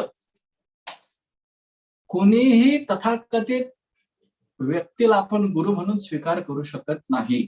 जे लोक गुरु शिष्य परंपरेत येतात, जे 4 दोषाच्या पलीकडचे आहेत आणि जे शास्त्र सोडून बोलत नाहीत, शास्त्रावर आधारितच बोलतात, प्रत्येक वाक्याला श्लोक उपलब्ध आहे, अशा गुरूंच्या मार्गदर्शनाखाली आपण समजू शकतो की भगवंताची इच्छा काय आहे आणि भगवंताची इच्छा काय नाही. म्हणून एकदा नारद मुनी विचारतात भगवान नारायणाला की भगवंता तुमचा ऍड्रेस सांगा, आधार कार्ड सांगा मला. म्हणतात तुम्ही राहता कुठे, नेमकं कुठे कुठे शोधायचं तुम्हाला? मी इकडे गेलो तिकडे गेलो कुठे सापडलं नाही. कुठे राहता तुम्ही? वैकुंठात राहता, गोलोकात राहता का तुम्ही पलीकडे राहता ब्रह्मज्योतीमध्ये? त्यांचा ऍड्रेस मागवतो, तुमचे आधार कार्ड झेरॉक्स द्या म्हणते. तर भगवंत म्हणतात नाहम तिष्ठामि वैकुंठे योगिनाम हृदयेषु वा. ना मी वैकुंठात राहतो, ना मी ध्यान योगींच्या हृदयामध्ये राहतो. तत्र तिष्ठामि नारदः यत्र गायन्ति मद्भक्तः. ज्या ठिकाणी माझे भक्त माझं संकीर्तन करत आहेत, माझ्या कथा करत आहेत, माझ्या लीलांचं वर्णन करत आहेत, त्या ठिकाणी मी निश्चित राहतो. हरे कृष्ण कृष्ण कृष्ण हरे हरे, हरे राम राम राम हरे हरे. तर सारांश रूपाने तर भगवंताची काय इच्छा आहे याच्यासाठी आपल्याला साधू संतांचं मार्गदर्शन घ्यावं लागतं, परंतु ते साधू संत अधिकृत परंपरेतून असावेत. दुसरी गोष्ट, कर्मयोग, निष्काम कर्मयोग, सकाम कर्मयोग, कर्मकांड या सर्वांपेक्षा भक्तियोग हा श्रेष्ठ आहे. कारण भक्तियोगामध्ये स्वतःची इच्छा काहीच राहत नाही, केवळ श्रीकृष्णाचा आनंद, श्रीकृष्णाची इच्छा, भगवंताची इच्छा काय आहे ते मी करेन, याला म्हटलेला आहे भक्तियोग. आणि हा सर्वोच्च साक्षात्कार आहे अध्यात्माचा. याच्यापेक्षा श्रेष्ठ असं काही नाही. मत्ता परतरम नान्य किंचित अस्ति धनंजय. हे धनंजय अर्जुना, माझ्यापेक्षा श्रेष्ठ असं काहीच नाही जगात. आणि पुढे म्हणतात किंचित सुद्धा काही नाही. तर अशा प्रकारे या 3ऱ्या अध्यायामध्ये भगवान श्रीकृष्ण अर्जुनाला सांगतात अरे माझी इच्छा आहे तू युद्ध करावं म्हणून करतो, बाकी काय सांगू नको मला, तुला पाप लागू दे अथवा न लागू दे. म्हणून गोपी या आपल्या पायाची धूळ देतात कृष्णाच्या मस्तकावर. तुम्ही ऐकला असेल ती कथा. एकदा नारद मुनी विचारतात तुमचा श्रेष्ठ भक्त कोण? कृष्ण म्हणतात गोपी वृंदावनातील. कसं काय? तू एक काम कर, सगळ्यांना सांग माझं डोकं दुखालंय आणि ते डोक्यावरचं औषध आहे तुमच्या पायाची धूळ. मग नारद मुनी शंकराकडे जातात, अहो कृष्णाचं डोकं दुखलंय, तुमच्या पायाची जरा धूळ द्या ना, का मी नरकात जाऊ का म्हणतात. ब्रह्माजीकडे जातात, अरे मी काय नरकात जाऊ का म्हणतात. सगळ्या भक्तांना विचारतात, सगळेजण म्हणतात आमच्या पायाची धूळ कृष्णाला लावल्यावर ते आम्ही नरकात जाऊ की म्हणतात, देव आहे तो.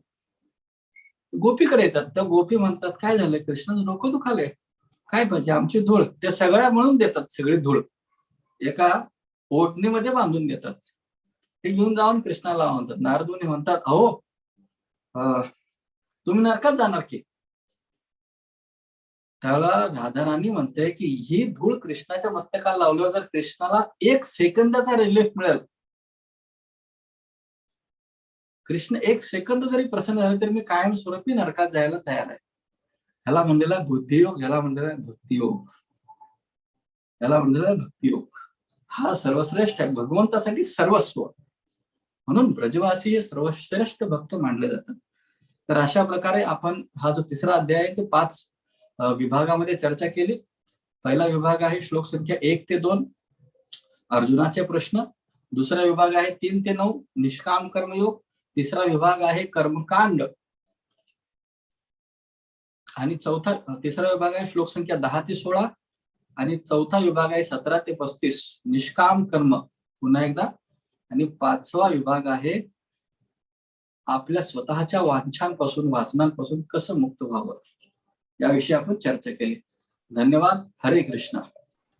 तर कृष्ण उद्यापासून म्हणजे 4थ्या अध्यायापासून याच्यातून कसं मुक्त व्हायचं, जे आता अनेक प्रश्न मी इथं बघतोय समोर, बरेच लोकांचे प्रश्न आहेत की आपण आपल्या निर्णयावर कसं ठाम राहावं, हे कसं करावं, ते कसं करावं, हे सगळे उत्तर उद्याच्या आपल्या सत्रामध्ये मिळतील. मी 5 मिनिटं जास्त घेतली त्याबद्दल माफी मागतो. धन्यवाद. हरे कृष्ण. हरे कृष्ण. प्रभूजी तुमचे खूप खूप धन्यवाद. तुम्ही खूप सुंदर रीतीने कर्मकांडा वेगवेगळ्या प्रकारचे जे कर्म आहेत ते सांगितलेले आहेत आणि जी वेगवेगळी संभ्रमावस्था प्रत्येकाच्या आयुष्यात जी येते त्याबद्दल तुम्ही खूप सुंदर रीतीने सांगितलेलं आहे. आज तुझे काही प्रश्न आले आहेत, वेळ आहे का आपण घेऊ शकतो काही प्रश्न? मी मोकळा आहे. यांना बघा, बऱ्याच लोकांना भूक लागली असेल, नाश्ता करायचा असेल, ओके व्हिडिओ करून करू शकतात. बोला. ओके. एक छाया भांडजी यांचा एक प्रश्न आहे की गुरुजी, आयुष्यभर कितीही चांगलं कर्म केलं तरी शेवटी व्यक्तीच्या वाट्याला कधी कधी निराशा येते, असं का होते? किंवा त्या व्यक्तीला त्यामुळे जास्त दुःख भोगावं लागतं. बरोबर. मी असं सांगेन का? तुम्हाला, ह्या ऐका सांगतो, आपल्याकडे अशी काय काय उदाहरणं आहेत की कितीही चांगलं कार्य करा पण शेवटी आपल्याला अपयश येतो, लोक नाव ठेवतात आणि बरचसं होतं. हा तुमचा प्रश्न आजचा नाहीये. हा प्रश्न 5000 वर्षापूर्वी पितामह भीष्म भागवताच्या पहिल्या स्कंदात पांडवांना उद्देशून म्हणतात, अहो कष्टम अहो अन्यायम यद दिव्यम धर्मनंदन. किती कष्ट आले पांडवांना, किती अन्याय झाला पांडवांवरती. लहानपणीच वडील वारले, त्यानंतर त्यांच्यावरती अनेक प्रकारचे विषप्रयोग, त्यांचा हत्याकांड करण्याचा प्रयत्न करण्यात आला, त्यांना जाळण्याचा प्रयत्न करण्यात आला. त्यांनी ज्यावेळी राज्य उभा केलं त्यावेळी त्यांचं राज्य हिरावून घेण्यात आलं शकुनी मामाच्या गॅम्बलिंगद्वारे. वनवासात त्यांना कित्येक वेळा खून करण्याचा प्रयत्न झाला. युद्धामध्ये बरेचसे चुकीचे प्रयोग करण्यात आले, किती प्रयत्न झाले. आणि पितामह भीष्म स्वतःच म्हणतात, यत्र धर्मसुतो राजा गदा पाणी वृकोदर. ज्या ठिकाणी धर्मराज युधिष्ठिर ज्यांनी आयुष्यात कधी खोटं बोललेलं नाही, तरी पाप केलेलं नाही, याला सुद्धा अन्याय भोगावा लागला, तर तुमच्या आमच्यासारख्या सर्वसाधारण मनुष्यांचं काय हो? सीता माता जिचं चारित्र्य संपूर्णपणे स्वच्छ आणि निष्कलंक आहे, तिला सुद्धा अपमान सहन करावा लागला आणि वारंवार तिला अग्निपरीक्षा द्यावी लागली. आपण तर कोण आहोत? त्यामुळं तर आपण आपलं कार्य चालू ठेवायचं भगवत प्रसन्नतेचं. लोक चांगलं म्हणू देत, वाईट म्हणू देत, आपल्याला यश येऊ दे किंवा अपयश येऊ देत, जे काय भगवंताची इच्छा आहे, भगवंता मला जे आलं ते मी करत राहिले, मला जे सद्बुद्धी वाटली ते मी करत राहिले. बाकी यश अपयश, लोकांची वाहवा, लोकांची स्तुती किंवा लोकांची निंदा, तर ह्या सगळ्या गोष्टी आपल्यासाठी गौण आहेत. तुम्हाला एक सांगू, तुम्ही किती चांगली गोष्टी करा काही लोक नावच ठेवणार आहेत, आणि तुम्ही किती वाईट गोष्टी करा काही लोक तुम्हाला प्रेम करणार आहेत, हे नक्की आहे. तर त्यामुळे यश अपयश, मान अपमान या गोष्टींच्या वरती जास्त विचार न करता कृष्णाची काय इच्छा हे बघून चला भगवंता तुमची इच्छा. तुकाराम महाराज ज्यावेळेला सगळं दिवाळी निघालं त्यावेळी त्याने एक सुंदर अभंग लिहिला, बरे झाले देवा दिवाळी निघाले, बाप मेला आजा मसनात गेला. हे भगवंता बरं झालं, माझं दिवाळ निघालं, माझे वडील वारले ठीक आहे, माझा आजोबा मसनात गेला ठीक आहे, सगळं डबं खायला गेलं ठीक आहे, आता काय तू आणि मी दोघंच भजन करायचं, दुसरं काही नाही, असं अभंग आहे तुकाराम महाराजांचा. तर हे पांडवांवरती आलं, कुठला एक भक्त दाखवा ज्याचं जीवन एकदम आरामदायी गेलेलं आहे. जसं प्रभुपाद स्वामी, आंतरराष्ट्रीय कृष्ण भावनामृत संघ, जगातील सर्वात मोठं आध्यात्मिक संस्थान, या संस्थांची स्थापना कशी झाली तुम्हाला माहिती पाहिजे. वयाच्या 70व्या वर्षी ही व्यक्ती भारतातून अमेरिकेला गेले, विमान नव्हतं त्यांच्याकडे, मालवाहू जहाजातून गेले, जवळ कुठलाही सहाय्यक असिस्टंट नव्हता, पैसा नाही, तिथं कोण वाट बघते काय माहिती नाही, आणि जाता जाता 2-3 वेळा त्यांना हार्ट अटॅक आले, सी सिकनेस, ताप आला, बरेचसे आजार पण आले. अरे भगवंताचे कार्य करायला चालले, हरिनामाचा प्रचार करायला, आपला कुठं बिझनेस वाढवा गेले होते ते, तरी सुद्धा त्यांना त्रास झाला. त्रास हा होणार ज्या वेळेला सोनं कसाला लागतं ना, त्यावेळेला त्याला आणखी अग्नीत टाकलं जातं. फक्त प्रश्न एवढाच आहे की आपण त्यावेळेला भगवंताचं नामस्मरण करतो की नाही. जर केला तर आपण जिंकलो, आणि नाही केला तर आपण हारलो. ठीक आहे. हरे कृष्णा. धन्यवाद. महेश नागरगोजे यांचा एक प्रश्न आहे की ते म्हणतात की मन आणि बुद्धी हे वेगवेगळे आहे, असं कसं ओळखायचं? की मन आणि बुद्धी हे वेगवेगळं हे कसं ओळखायचं? की खूपदा असं होतं की मन ज्याकडे जातं त्याच बुद्धी सपोर्ट करते. मग ही आपली मनाची इच्छा आहे की बुद्धीने आपण निर्णय घेतोय, कसं ओळखायचं? आता हा बरोबर, चांगला प्रश्न आहे. समस्या अशी आहे ना, आता आपले शत्रू आणि आपले अंगरक्षक दोघांनी एकच पार्टी केली, त्यांचं गठबंधन झालंय, त्यामुळे समजतच नाही मन आणि बुद्धी काय ते. त्यामुळे ह्या दोघांनाही किक मारून लात घालून बाहेर काढायचं.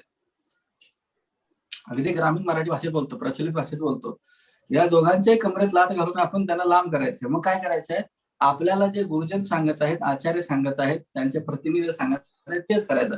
आपल्या मनाला काय वाटतंय ना आपल्या बुद्धीला काय पटतंय हे सगळं गुंडाळून चुरगळे करून समुद्रात फेकून द्यायचं की मला असं वाटतंय, मला तसं वाटतंय. आपल्याला मस्त ढेगभर वाटते, पण त्याचा काय उपयोग नाहीये.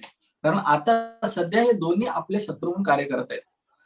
मग आचार्यांनी काय सांगितलं, सकाळी 4ला उठा, भगवद्गीता वाचा, हरिनाम करा, मंगल आरती करा, प्रसाद खावा, हे आचार्यांनी सांगितलं. त्यांच्या बुद्धीचा वापर करायचा आहे.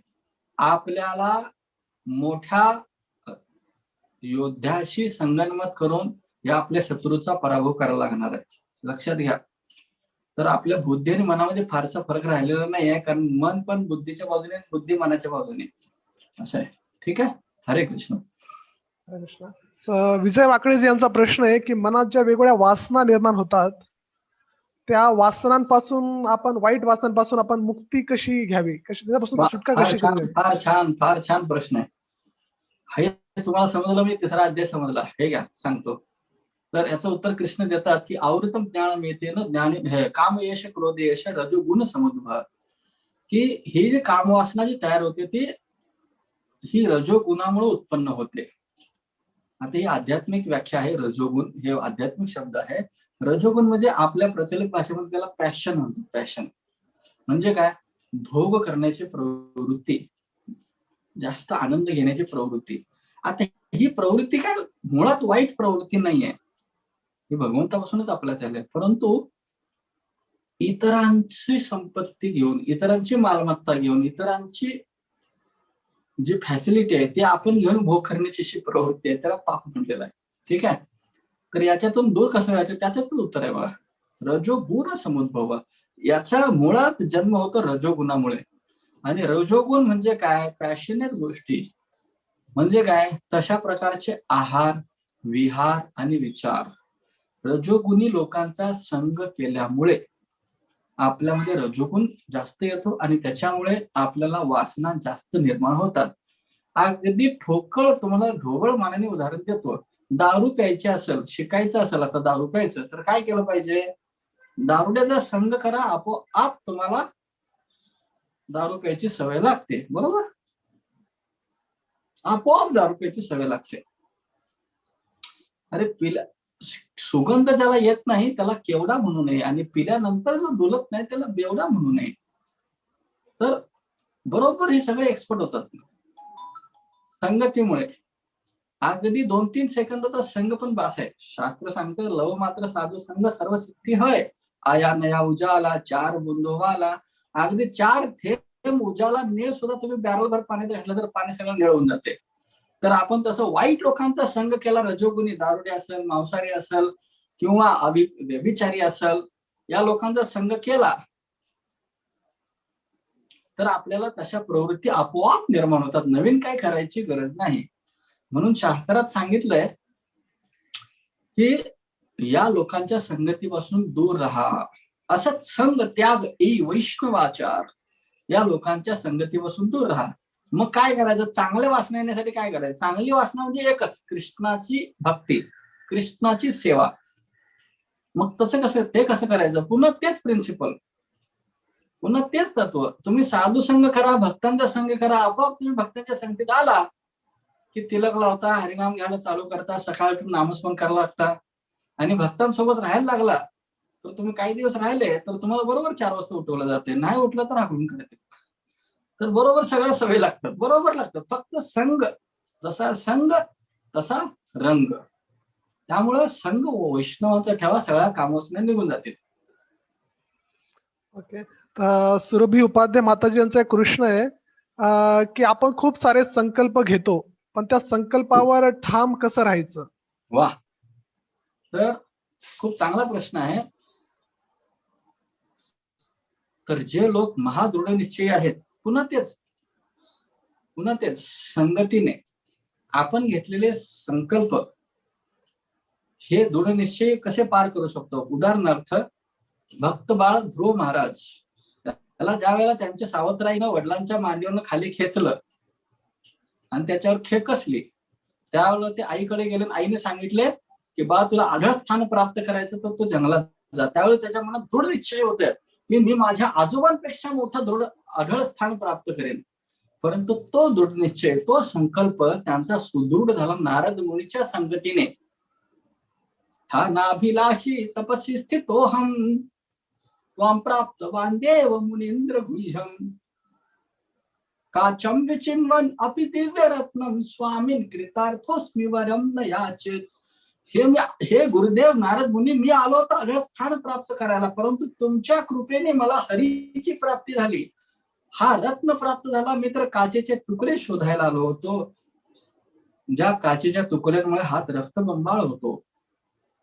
आपला दृढनिश्चय संतांच्या संगतीने हा अजरामर दृढनिश्चय होतो. आजही लाखो वर्षांनी ध्रुव महाराजांचं नाव निघतंय. प्रल्हाद महाराज कित्येकांचे तुम्ही घ्या. निश्चयाचा महामेरू बहुत जनांसी आधारू अखंड स्थितीचा निर्धारू श्रीमंत योगी बोला पुण्यश्लोक छत्रपती शिवाजी महाराज की जय. या आमचा दृढनिश्चय कसा दृढ होता? कारण त्यांनी संत तुकाराम महाराजांचा संग केला होता. चला पुढे. हा, तर पुढचा प्रश्न आहे शंकर मोरे यांचा. ते म्हणतात की मन म्हणजे लगाम, चांगलं आणि वाईट त्याला कंट्रोल करणे, पंचेंद्रियांवर नियंत्रण करण्यासाठी सारथी मन बुद्धी यांचं कंट्रोल हवं. हे कसं आहे ते तुम्ही थोडं सांगाल का? हो, तर शास्त्रांमध्ये आपल्या संपूर्ण शरीराला एका रथाप्रमाणे उपमा दिलेली आहे. मन हे लगामाप्रमाणे आहे आणि बुद्धी हे त्याचा सारथी आहे आणि प्रवासी जो आहे तो आत्मा आहे. असं आहे. प्रवासी जो आहे तो आत्मा आहे. आपल्या आजच्या तंत्रज्ञानाच्या टेक्नॉलॉजीच्या भाषेत सांगतो, कम्प्युटर हार्डवेअर आहे, त्याचं सॉफ्टवेअर म्हणजे मन आहे, त्याचा युजर म्हणजे आत्मा आहे आणि त्याचा ऍडमिन जो आहे तो परमात्मा आहे, कृष्ण आहे. ज्यावेळेला ऍडमिन ज्यावेळेला लायसन्स देतो त्याच वेळेला युजर हा सॉफ्टवेअर वापरून कम्प्युटरचा उपयोग करू शकतो. अगदी त्याप्रमाणे हा जो प्रवासी आहे तो आत्मा आहे, परंतु रथाचा मालक कृष्ण आहे. 13व्या अध्यायात येईल आपल्याला, रथाचा मालक कृष्ण आहे. त्या मालकाने दिलेलं जे मॅन्युअल आहे की नाही, कसं वापरायचं आणि कसं नाही वापरायचं, त्याच्यानुसार गेलो तर बरोबर आत्मा शांत, बरोबर मन कंट्रोलमध्ये येतं, बुद्धी सारखी नीट काम करते आणि आत्मा शांततेत प्रवास करू शकतो. समस्या अशी आहे, आपण त्या मालकाला त्याची मालकी हक्क आपण घोषणा केली, हे नाहीच आहे मालक, मीच आहे, मीच मोठा आहे, माझ्याच झालं सगळं, मीच सगळं केलंय, मी शरीर सौष्ठव स्पर्धा करून शरीर कमावलेलं आहे, माझी बुद्धी आहे, मी असं केल्यावर कृष्ण जातो, आउट ऑफ क्वेश्चन होतं. आणि त्यावेळेला मन उच्छृंखल होतं आणि बुद्धी त्याच्या मागे लागते आणि आत्मा हा भरकटतो. त्यामुळं या रथाचा मूळ मालक जो आहे, जसं कम्प्युटरचा ऍडमिन असतो तो मुख्य असतो, त्यानंतर युजर म्हणजे प्रवासी आपण आत्मा, आणि मग सॉफ्टवेअर म्हणजे मन, आणि मग हार्डवेअरचा उपयोग होतो, प्रिंटर स्कॅनर वगैरे सगळं उपयोगाला येतात, कीबोर्ड वगैरे. ठीक आहे. हरे कृष्ण. तर माधुरी शेडके जी यांचा प्रश्न आहे की आपण खूपदा असं ऐकतो की नशिबात असतं तेच होतं, आणि कधी कधी असं वाटतं की कर्मानुसार आपलं फ्युचर ठरतं. मग नेमकं नशिबाने होतं की कर्माने होतं? बरोबर. प्रश्न काय? नशीब आणि कर्म काय?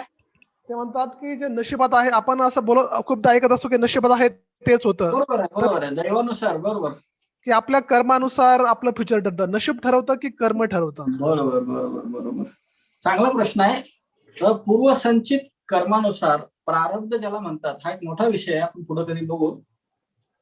सारांश रूपाने आपल्या नशिबानुसार जेवढं निश्चित आहे तेवढंच मिळतं, आणि मग कर्मानेच, म्हणजे तूच आहे तुझ्या जीवनाचा शिल्पकार.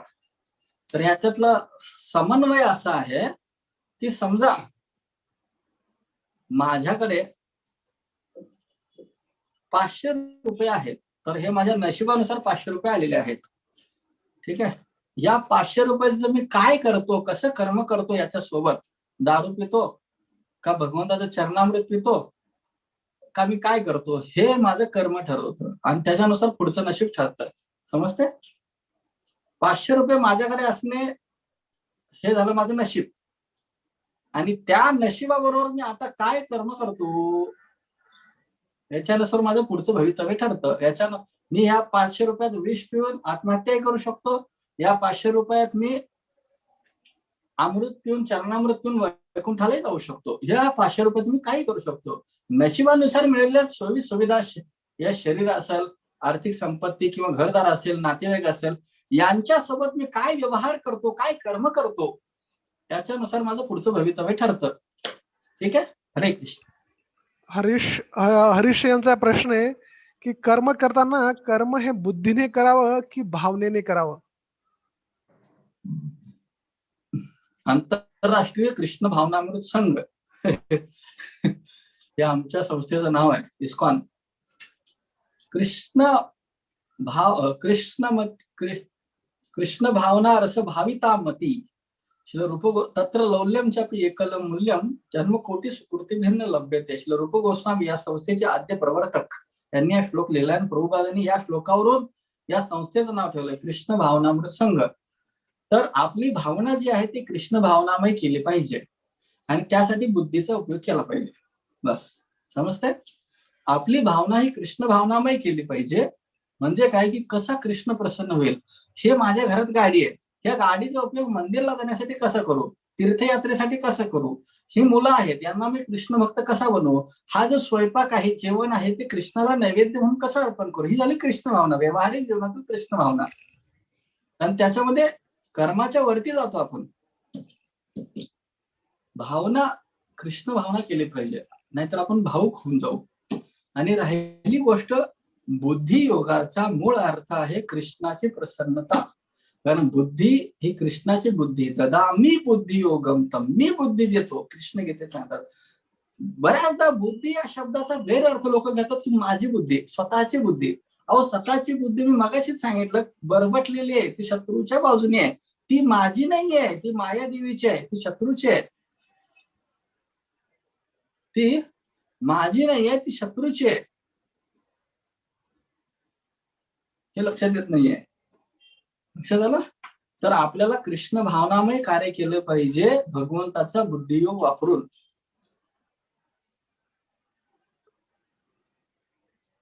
ठीक आहे. हरे कृष्ण. आता कल्याणी माताजी यांचा प्रश्न आहे की ब्रह्ममुहूर्तामध्ये ध्यान करण्याचे कोणते फायदे असतात. वा, तर चांगले प्रश्न यायला लागले. तर सगळेजण सज्जन लोक आहेत, बुद्धिमान भक्त आहेत. खूप खूप धन्यवाद तुमच्या चांगल्या प्रश्नांबद्दल. तर दिवसामध्ये जे प्रहर आहेत 8 प्रहर असतात, 3 तासाचा एक प्रहर आहे. तर पहिला जो असतो तो ब्रह्ममुहूर्त. तर या मंगल प्रहरी अनेक वरदान आहेत. तसे सर्वप्रथम आपण जर या वेळेला भगवंताचं नामस्मरण, आरती, पूजापाठ केली तर हे सत्वगुणाचा प्रभाव असतो ब्रह्ममुहूर्तावरती. त्यामुळे मन अतिशय प्रसन्न असतं. सकाळी उठल्यानंतर आंघोळ केल्यावर बघा तुम्ही राम प्रहर म्हणतात ब्रह्ममुहूर्ताला. त्याचं ग्रामीण अपभ्रंश झालेलं आहे. रामपारा काय सकाळ सकाळी रामपारात लावलं म्हणतो आपण. तर हा राम प्रहर म्हणतात, याला ब्रह्ममुहूर्तही म्हणतात. तर या प्रहरामध्ये सत्वगुणाचं आधिक्य जास्त असतं. त्यामुळं आध्यात्मिक कार्य जास्त केलं, जे जे कार्य आध्यात्मिक करू त्याचं आपल्याला जास्त आउटपुट मिळतं असं आहे. तर जसं आपण मोबाईलची रेंज असते, तर ही रेंज टावर जिथे येतो ना, जिथं टावरचे ते कांडे येतात तिथं जर आपण गेलो तर जास्त मिळतं. नाहीतर आपण जरा लांब गेलो, नेटवर्कच्या बाहेर जायला लागलो तर आपलं अंधोक कम्युनिकेशन व्हायला लागतं. अगदी तसंच आहे. सकाळी अध्यात्माचा टावर एकदम फुल असतो. थोडं जरी आपण ऑन केलं तर सगळं चालू होतं.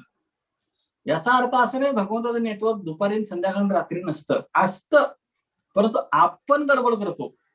आपण उठल्या उठल्या सत्वगुणात असतो. दिवसाचा प्रॉब्लेम नाहीये, आपण उठल्या उठल्या सत्वगुणात असतो. सकाळचा जो वेळ आहे, आपण मस्त 8 वाजता उठत असलो, परंतु पहाटेचा जो मंगल प्रहरचा वेळ आहे, सकाळी 4 ते 8, 9 पर्यंतचा जो वेळ आहे, खास करून 7, 7:30 पर्यंत हा ब्रह्ममुहूर्त आहे. या वेळेला आपण भगवंतामध्ये आपलं चिंतन, आपलं चित्त लावलं पाहिजे, नामस्मरण केलं पाहिजे, आरती पूजापाठ केलं पाहिजे. कारण याच्यामध्ये सत्वगुणात असतात.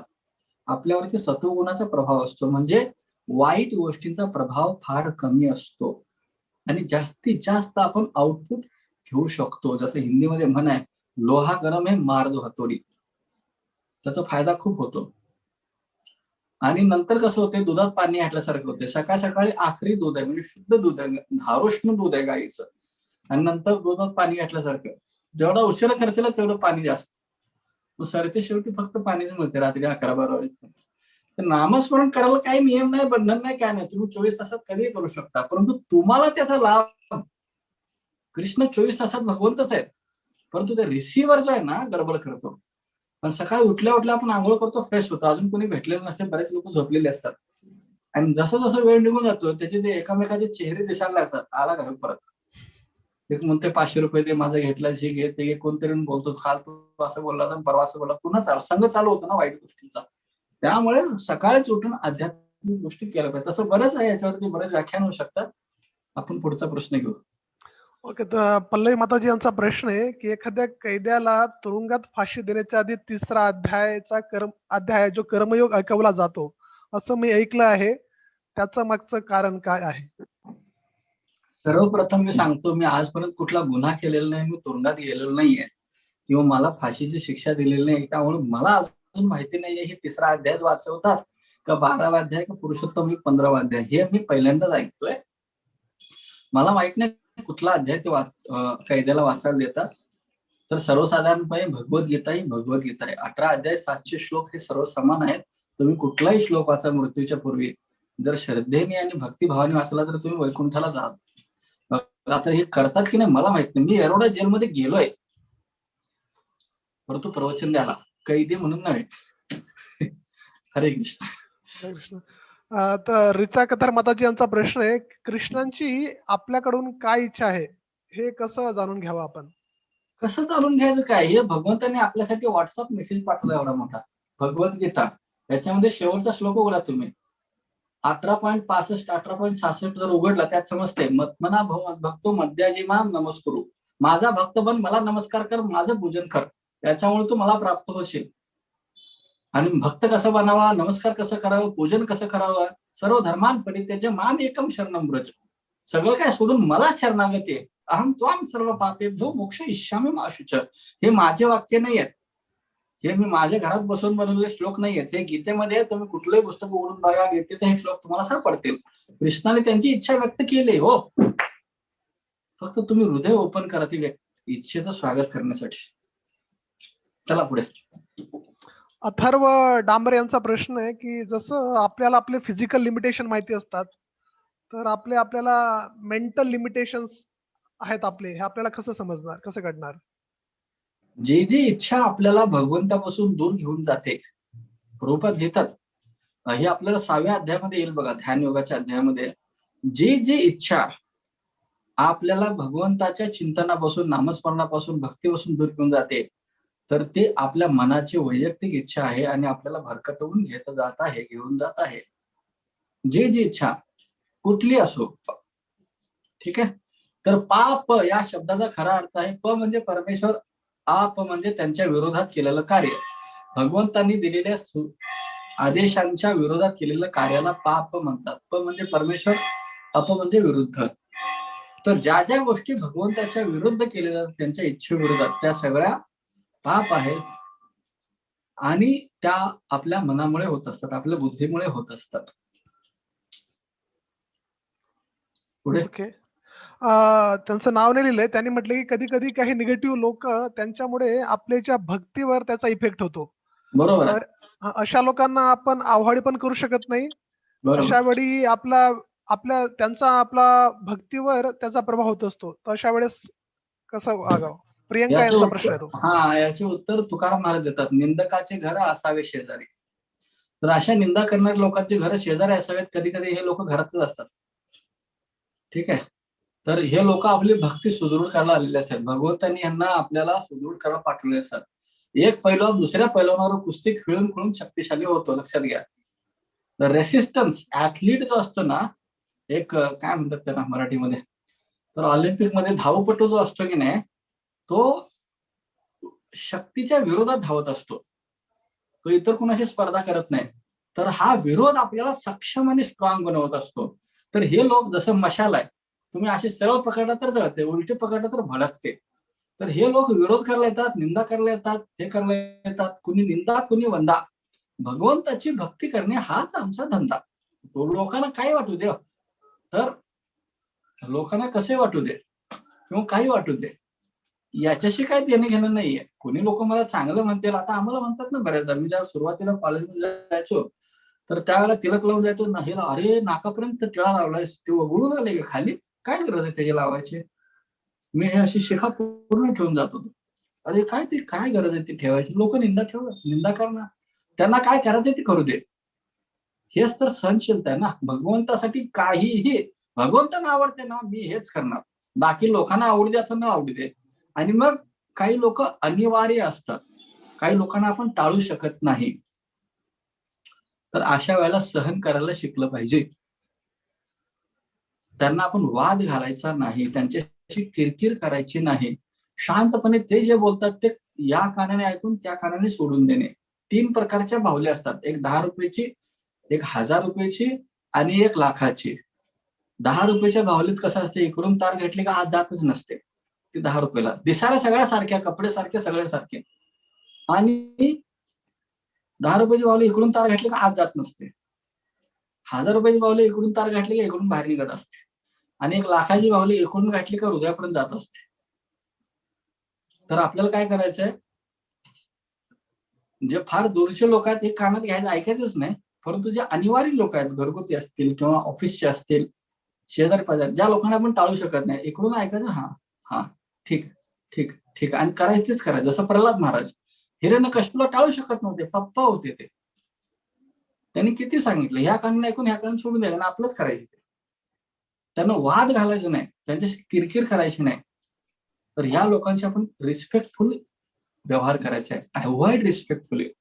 बाहेरच्या लांबच्या लोकांना पूर्णपणे टाळायचं आहे आणि घरच्या जवळच्या लोकांना अवॉइड रिस्पेक्टफुली, त्यांचा अनादर करायचा नाही, पण त्यांनी सांगितलेलं अवॉइड करायचं आहे.